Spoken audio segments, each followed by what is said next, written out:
시청자 여러분 안녕하십니까? 헬로티비 뉴스 시작합니다. 지난밤 관제실 전원 공급 장치 화재로 김포 골드라인 운행이 2시간 가까이 중단됐습니다. 늦은 귀갓길, 시민들은 더 큰 불편을 겪었는데요. 취재기자 화상 연결해서 조금 더 자세한 소식 들어보겠습니다. 이세진 기자와 연결되어 있습니다. 자, 먼저 지난밤에 어떤 상황이었습니까? 다시 한번 상황 정리를 좀 해주시죠. 네, 지난밤 관제실 전원 공급 장치 화재로 김포 골드라인이 2시간 가까이 운행을 멈췄습니다. 앞서 골드라인은 14일 밤 10시 25분쯤 전원 공급 장치 오류로 운행을 중단했는데요. 이후 15일 자정이 조금 넘은 시간에 운영 시스템을 긴급 복구했는데 모든 구간 운행을 재개하는 데까지 2시간 가까이 걸렸습니다. 김포 골드라인은 관제실 전원 공급 장치에 있는 부품에서 화재가 발생해 문제가 발생한 것으로 보고 정확한 사고 원인을 파악하고 있습니다. 김포시는 사고 직후인 밤 11시쯤 차량 기지를 찾아 현장을 긴급 점검하고 열차 운행이 재개된 이후 승객 불편을 줄이기 위해 15일 새벽 2시까지 골드라인을 연장 운행했습니다.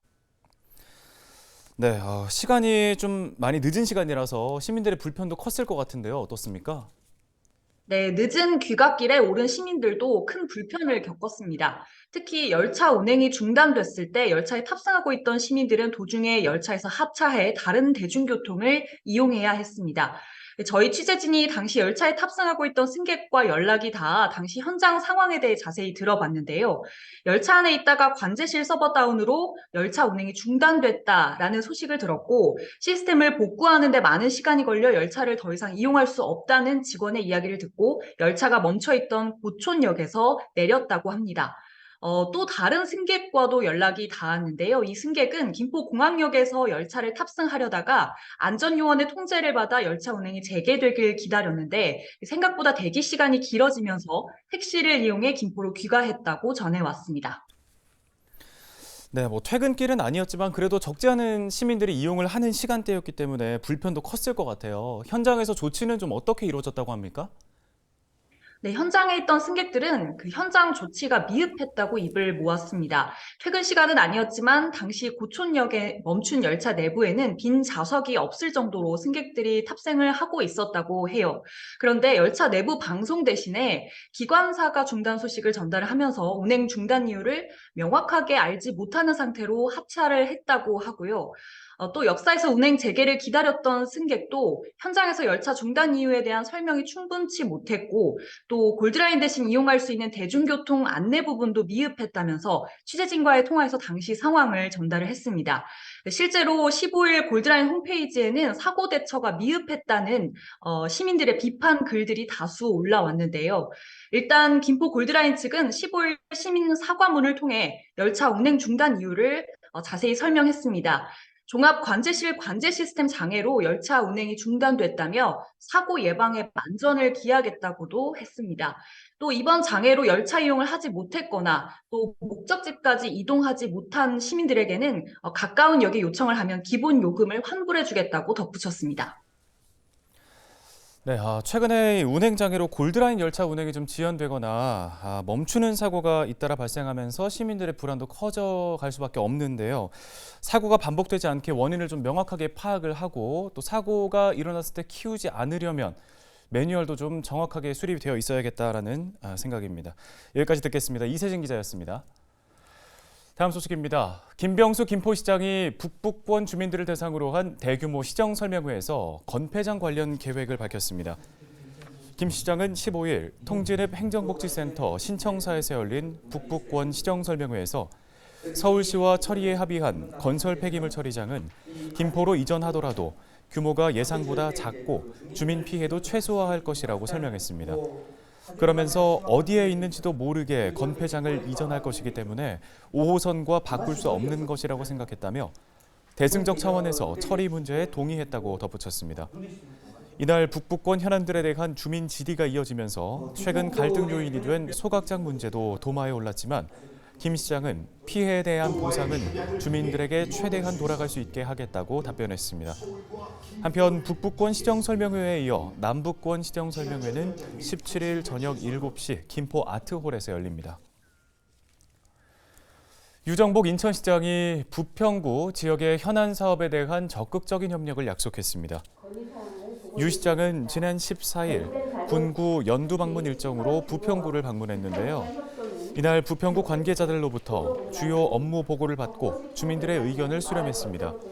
이번 방문은 부평구 주요 업무 보고에 따른 기관 건의사항 논의와 부평구 의회 방문, 주민과의 대화 순으로 진행됐는데요.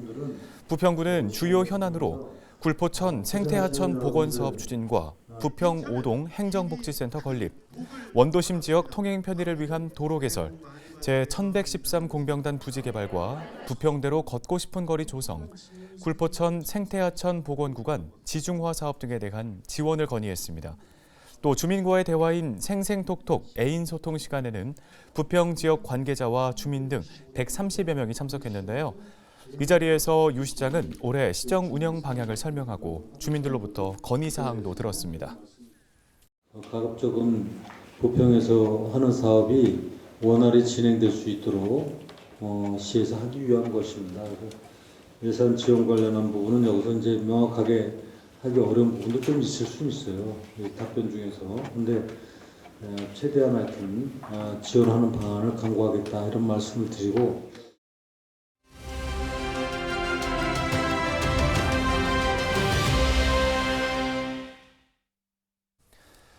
지난 한 해 부평구에는 많은 일들이 있었는데요. 지난해부터 지방자치법이 개정되면서 기초의회의 권한도 강화됐습니다. 부평구의회 홍순옥 의장과 만나서 올해 부평구의회의 주요 추진 사안들에 대한 이야기를 나눠봤습니다.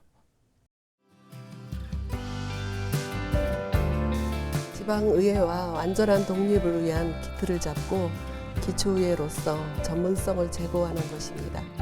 2021년 1월 지방자치법 전부 개정으로 지난해 1월부터 지방의회 인사권 독립이 실현되었고 정책지원관 채용을 통해 의정활동의 전문성을 강화할 수 있는 법적 근거가 마련되었습니다.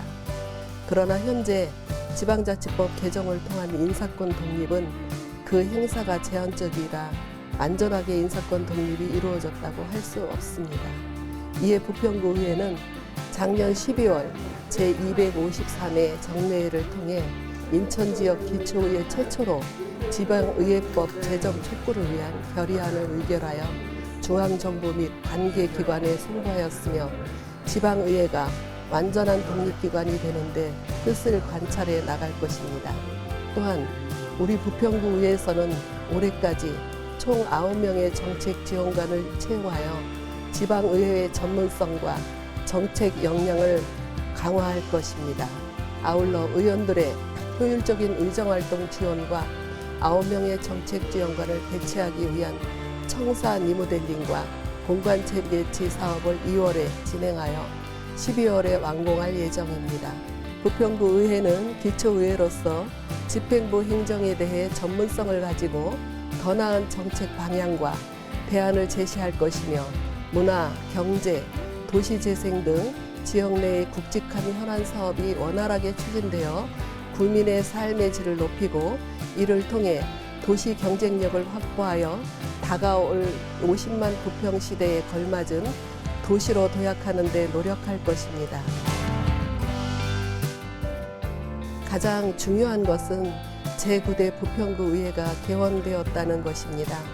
더 나은 부평을 위해 희망찬 미래와 도약을 염원하는 부평구민의 선택으로 지난해 7월 제9대 부평구 의회가 출발하였습니다. 초선 의원의 다양하고 새로운 시각과 선배 의원들의 경험이 잘 어우러져 국민이 공감하고 상호 협력하는 민주적인 의회 그리고 전문적이고 능동적인 의회를 만들고자 합니다. 지난 반년 동안 정례 이회를 포함하여 총 4차례 회기 동안 집행부를 견제하는 한편 소통하고 협력하여 국민의 삶의 질에 도움이 되는 의정활동을 펼칠 수 있었습니다. 존경하는 부평구민 여러분, 연초에 실내 마스크 착용 의무가 권고로 변경되었고 올 한 해는 점점 우리 소중한 일상을 되찾아가는 그런 한 해가 될 것입니다. 그에 발맞춰 부평구의회에서도 국민들의 소중한 일상을 지키기 위해 국민의 미래를 위한 의정활동을 펼쳐나갈 것을 약속드립니다. 아울러 제 남은 임기 동안 현재에 안주하지 않고 부평구의 의장으로서 항상 부평구의 앞날과 구민들을 위해 겸허하고 성실하게 소임을 해내겠습니다. 2023년 개모년 새해 복 많이 받으십시오.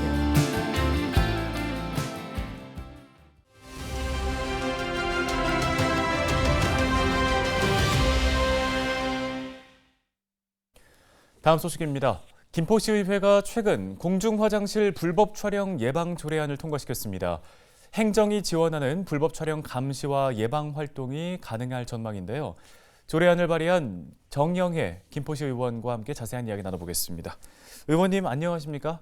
네, 안녕하세요. 정영혜 김포시 의원입니다. 네, 김포시 공중화장실 등의 불법 촬영 예방 조례를 발의하셨습니다. 먼저 발의한 배경부터 들어볼까요? 네, 불법 촬영 범죄가 최근 5년간 2만 8천 건입니다. 21년에는 6천 건을 넘어섰고요. 김포시 공중화장실 등의 불법 촬영 예방 조례를 발의하게 된 것도 시에서 공중화장실 등에서 불법 촬영 예방에 나설 수 있는 근거를 마련하고 안전한 화장실 이용을 도모하기 위한 것이고요. 촬영물 유포 등 불법 촬영 2차 피해 위험성이 큼에 따라서 범죄를 사전 차단하는 예방 활동으로 시민들의 불안 해소와 안전한 생활 환경 조성 기여를 위해 발의하게 되었습니다. 네, 조례에 담겨 있는 주요 내용들은 어떤 게 있습니까? 네, 조례안의 주요 내용은요, 공중화장실 등을 안전하게 이용하도록 불법 촬영 예방 시책을 마련하고, 공중화장실 등의 건축 시에 불법 촬영을 예방할 수 있는 시설이나 장비 등을 설치하도록 했고요. 또 공중화장실 등의 불법 촬영 기기 설치 여부 점검 계획과 시, 경찰, 공공기관, 시민단체 등으로 구성된 상시 점검 및 협력 체계 구축 운영 방안, 또 불법 촬영 기기 탐지를 위한 탐지 장비 확보 방안 등을 담은 공중화장실 등의 불법 촬영 예방 계획을 수립해 시행할 수 있게 했습니다. 이와 함께 불법 촬영을 예방하기 위한 전담 인력 운영을 비롯해서 불법 촬영 탐지 장비 확보 사업, 또 불법 촬영 예방 환경 개선 사업, 또 불법 촬영에 대한 예방 홍보 및 교육, 민간 건물의 건물주, 관리자의 점검 요청 대응 사업, 그 밖에도 불법 촬영 근절 예방에 필요한 사업 등 불법 촬영 예방을 위한 사업도 추진할 수 있도록 규정되어 있습니다. 네, 그러면 이번 조례를 통해서 기대해 볼 수 있는 효과는 뭐가 있을까요? 김포시에서는 불법 촬영 시민 감시단을 운영해서 시민과 함께 불법 촬영 근절 캠페인을 펼쳐나갈 것이고요. 불법 촬영은 범죄입니다. 같은 이런 홍보 문구를 지하철 계단이나 화장실에서 볼 수 있도록 곳곳에 부착하는 것도 필요한데요. 조례에 홍보물 제작 보급에 대한 규정도 마련되어 있기 때문에 이런 예방 활동을 통해 화장실 이용자의 심리적 안정과 또 가해자의 심리적 위축의 효과로 범죄 예방에 도움이 될 것입니다. 더 나아가서 각 지역 파출소, 지구대에서 순찰 강화를 통해서 여성들의 불안감을 근본적으로 해소시킬 수 있도록 상시 점검과 협력 체계를 구축하고 운영할 수 있는 근거 조례이기 때문에 안전한 사회로 가는 아주 중요한 조례라고 할 수 있습니다. 이 불법 촬영 사건이 발생하는 곳에는 주로 민간 건물이 많기 때문에 불법 촬영의 사각지대에 대한 대책 마련도 시급합니다. 이번 조례를 통해서 민간 건물의 건물주 또는 관리자에게 점검 요청을 하면 적극적으로 협조해 주시기를 부탁드리고 싶고요. 앞으로 범죄 예방 효과 등을 면밀히 검토해 가면서 점차 확대해 나가도록 하겠습니다. 네, 알겠습니다. 말씀 여기까지 듣겠습니다. 김포시의회 정영혜 의원이었습니다.